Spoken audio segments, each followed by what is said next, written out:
싶다 이거예요. 근데 이제 저 덩치 큰 놈이 때리면 더 골치 아프잖아요. 그래서 일단 참아라. 근데 이제 그런 것이 반복이 되니까 이제 우리 집사람이 나한테 뭐라고 그래, 가서 좀 선생님 만나든지 뭘 해라. 이렇게 생각하고 저렇게 생각하도 방법이 좀 막막해갖고 찾아가기는 그렇고. 근데 이제 생각해보면은 그러한 아이들끼리 분쟁 뭐 이런 부분들이 실제로는 얘네들도 이제 보고 드는 게 있으니까 그걸 또 역이용하는 게 많이 있더라고요. 그러니까 뭐 저항을 이렇게 특별히 하는 경우에는 이제 자기 주춤했다가 얘가 저항이 별로 없으면은 화장실 가서 몰래 하고 공부하고. 근데 그러한 상황을 실제로 선생님들이 다 파악하기는 어렵다고 하는 생각이 들어요. 아이들이 분쟁이 일어났을 때도 있고. 가장 큰 문제는 이제 대한민국 교육이 학교가 과연 이제 우리 아이들을 보살피는 그 책임을 과연 그 본질을 갖다가 포기한 게 아닌가라는 그런 생각을 좀 들 때가 좀 많이 있어요. 그러니까 어쩔 수 없는 거죠. 선생님들, 공교육의 선생님들 계시지만은 맨 처음에 학교 현장에서 어떤 교사의 열정을 가지고 왔을 때의 그 열정이 가면 갈수록 확대 재산관이 되는 것이 아니라 여러 가지 교육 행정이라든가 또 시스템에 의해서 눈치를 볼 수밖에 없는. 그리고 또 얘기를 들어보니까 어디를 뭐 간다 하더라도 무슨 책임을 진다라는 말을 또 써야 되고 행정적으로 그거를 선생님들이 어떤 움직일 틈이 없는 거죠. 그래서 저도 이제 기천제가 이거 수련하면서 교육 현장에 들어가려고 우리 기천하시는 분들이 이제 그 선생님들이 계셔서 얘기를 좀 하다 보면은 이제 그 선생님이 이제 기천을 갖다가 이제 자기가 하면서 너무 좋아갖고 애들한테 이렇게 시켰어요. 시켜갖고 이 모든 이런 걸 좀 뭔가 새로운 거를 접해보려고 한다 하더라도 새로운 시도에 대해서 학교 현장에서는 다 사무적으로 일단 정리가 돼야 어떤 걸 하게 되고 그 다음으로 가게 되는 이런 알지 못하는 이 무언의 압력들이 이 선생님들을 자유롭게 하지 못하고 새로운 도전을 하지 못하게 되는 그런 현실이 좀 많이 있는 것 같고. 그래서 제가 여기 삼천유아 현장에서 1년을 있으면서 느끼는 부분은 뭐냐면은 어떻든 이 아이들이 다양한 경험을 할 수 있는 환경적인 부분을 어떻게 마련해야 될 거냐. 그리고 지금 도시라고 하는 구조가 끊임없이 경쟁의 구조요. 도시라는 구조가 생존의 구조에 이렇게 얽매여 있는데 거기서 숨통을 트이게 하기 위해서는 도시 구조 자체를 이렇게 아이들의 환경 구조를 자연 환경으로 바꿔줘야 되는데 그러나 실제로 여기에 온 아이들도 가만히 들어보면 행복한 아이들이죠. 보낼 수 있는 부모가 보내는 거죠. 네. 보내지 못하는 부모가 훨씬 많은 거예요. 왜냐하면 경제적인 부분이 존재하니까요. 또 저희는 이제 어떤 개인이 하는 단체이기 때문에 우리가 기본적으로 운영에 대한 운영비가 있는 거고 그리고 마치는 부분이 참 만만치 않은 것 같아요. 그래서 이제 그러한 부분이 저는 앞으로 이제 무슨 생각이 드냐면은 앞으로 그 대한민국 교육부에서 교육과학기술인가요? 말도 이상하게 막혀갖고 이러한 삼천유학을 의무적으로 국가 예산으로 아이들의 정서적인 교육을 위해서도 그렇고 교육의 새로운 기회를 환경 변화를 위해서도 그렇고 정책적으로 아이들을 1년에 한 달이든 두 달이든 6개월이든 1년을 국가 예산으로 보낼 수 있는 시스템으로 돼야 된다. 왜 그러냐면은 지금 도시에 있어서 거기서 생활하는 아이들의 정서적인 걸 보자고요. 일단 콘크리트 벽 안에 갇혀 있는 거죠.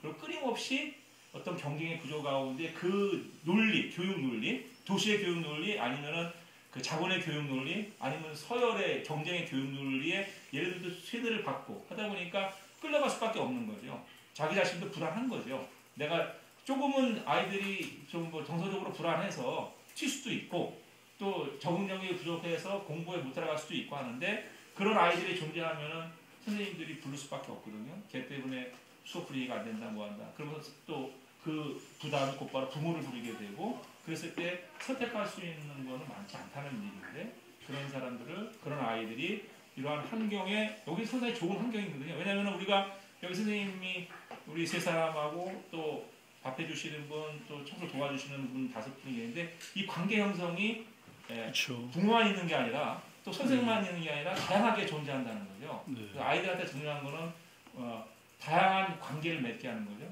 지금 부모가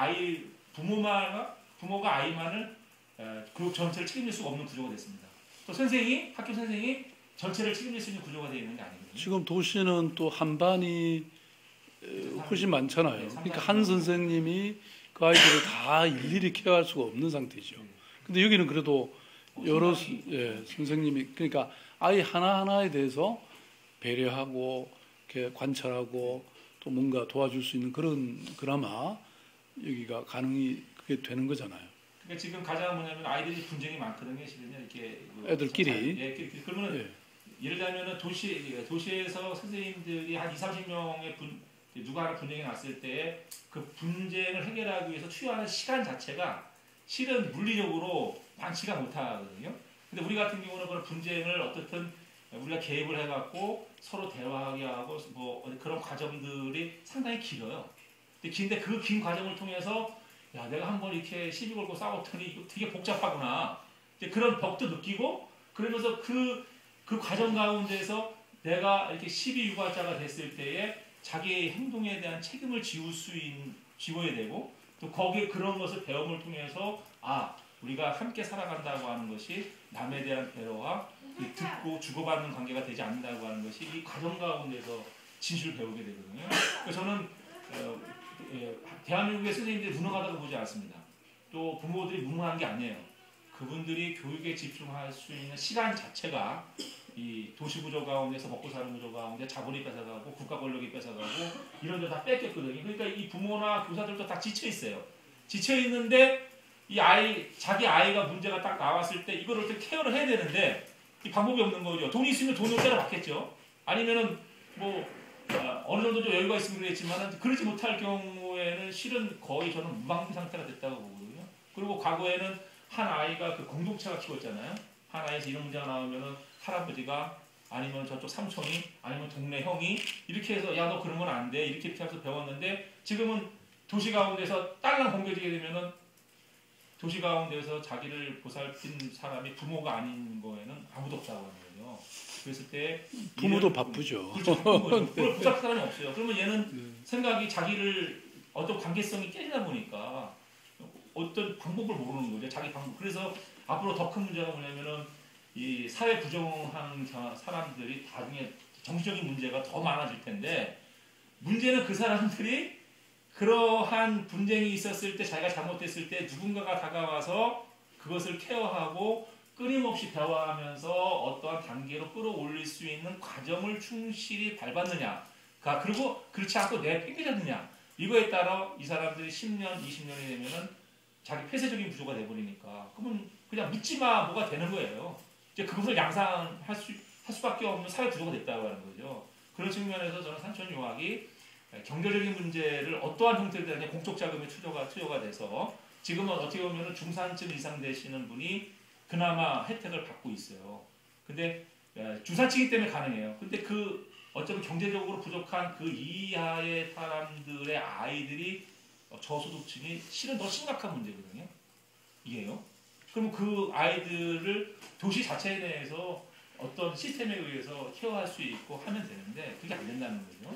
근데 이 구조가 만약에 공적인 그다음에 우리가 교육적인 관점에서 다시 한번 바라보고 또 농촌의 문제라고 하는 점에서 총체적인 국가 자원의 관리라는 측면에서 근본적으로 좀 들어가고 그런 이제 제안들을 아무래도 박원순 변호사님께 그걸 하시니까 그 정책 제안이 저는 구체적으로 심각하게 들어가야 된다.